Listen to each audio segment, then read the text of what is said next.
Bonsoir l'Île-de-France, nous passons la soirée ensemble, une soirée spéciale puisque BFM Paris change de nom et devient BFM Paris Île-de-France. Nous serons encore plus proches de chez vous, mobilisés dans tous vos départements, vos communes, vos quartiers, là où l'Île-de-France bouge. Toujours à votre service évidemment. Ce soir, je suis ravie de vous accompagner pour toute l'actualité francilienne avec nos reportages, nos invités, de nombreux invités. On retrouvera en direct dans cette édition Steve Marley, conseiller du président du club de foot le Red Star, et Emmanuel Grégoire, premier adjoint à la maire de Paris. On les retrouve dans un instant. En attendant, c'est parti pour les titres de votre journal. Un adolescent grièvement blessé à Sarcelles. Le jeune homme a reçu une balle dans la tête hier soir au cours d'une violente rixe. Celle-ci aurait opposé une vingtaine de personnes. Nous rejoindrons notre reporter Nicolas de Roussy depuis le Val d'Oise. 400 lits supprimés. Cela pourrait être la conséquence de la fusion des hôpitaux Bichat et Beaujon. C'est en tout cas ce que craignent soignants et riverains qui ont manifesté depuis le 18e arrondissement aujourd'hui. Beaucoup d'inquiétudes, vous les entendrez. Un charmant port de plaisance à seulement 12 km de la capitale, à Cormeilles-en-Parisis. La plus grande marina d'Île-de-France verra le jour en 2024. Les travaux ont commencé. L'Île-de-France Business, votre rendez-vous. Nous prendrons la direction de Rungis. À l'étroit, surchargé, le marché veut s'étendre au nord de Paris, du Val-de-Marne vers le Val d'Oise. À la clé, la création de plusieurs milliers d'emplois. On en parle avec le président du marché. Rendez-vous dans votre prochaine édition.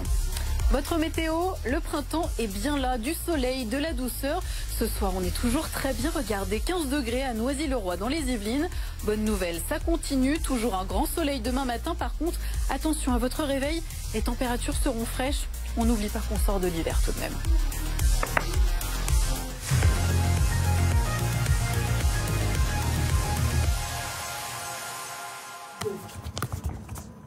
On file sur les routes de notre région. Programme avec groupeverlaine.com. Isolation thermique par l'extérieur avec aide de l'État. groupeverlaine.com.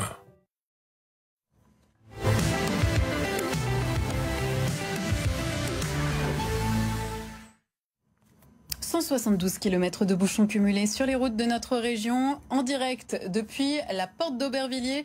Ces images avec un trafic fluide sur le périphérique extérieur. Encore quelques difficultés, quelques coups de frein, mais ça reste léger sur le périphérique intérieur. Prévoyez les 5 petites minutes dans les ralentissements. Notre carte Waze qui s'affiche sur votre écran. On y jette un coup d'œil pour voir là où ça coince. On va prendre la direction de la nationale 184 puisqu'on nous signale cet accident entre Villiers-Adam et Nerville-la-Forêt. Soyez prudents si vous êtes dans le secteur et prévoyez déjà 16 minutes de temps de trajet supplémentaire juste ici. On va retourner du côté du périphérique parisien grâce à notre carte Waze avec quelques temps de trajet à vous donner. Dans le sens extérieur, porte de Bagnolet, porte de la Chapelle, vous mettez 11 minutes, tout va bien. Dans le sens intérieur, porte de Bagnolet, porte de Bercy, 14 minutes. Pour terminer, un mot sur l'A10 où ça commence à aller un petit peu mieux. Ça commence à rouler de nouveau, notamment entre Vissou et Massy, dans le sens Paris-Province. Comptez encore 10 minutes de temps de trajet supplémentaire. Bonsoir Paris vous accompagne au quotidien. On le sait en ce moment, faire le plein coûte cher dans notre région et c'est pour cela que chaque soir on vous donne toutes les stations essence les moins chères de notre région. Voici nos bons plans carburant qui s'affichent sur votre écran.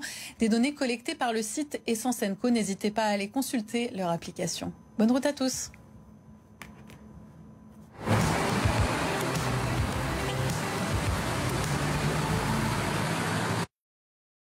Votre programme avec groupeverlaine.com. Isolation thermique par l'extérieur avec aide de l'État. groupeverlaine.com. À la une de Bonsoir l'Île-de-France, direction le Val d'Oise. À Sarcelles, 2 jeunes ont été blessés par balle hier, dont un grièvement à la tête. Nicolas de Roussy, notre reporter ce soir, est sur place. Nicolas, le drame s'est déroulé au cours d'une violente rixe.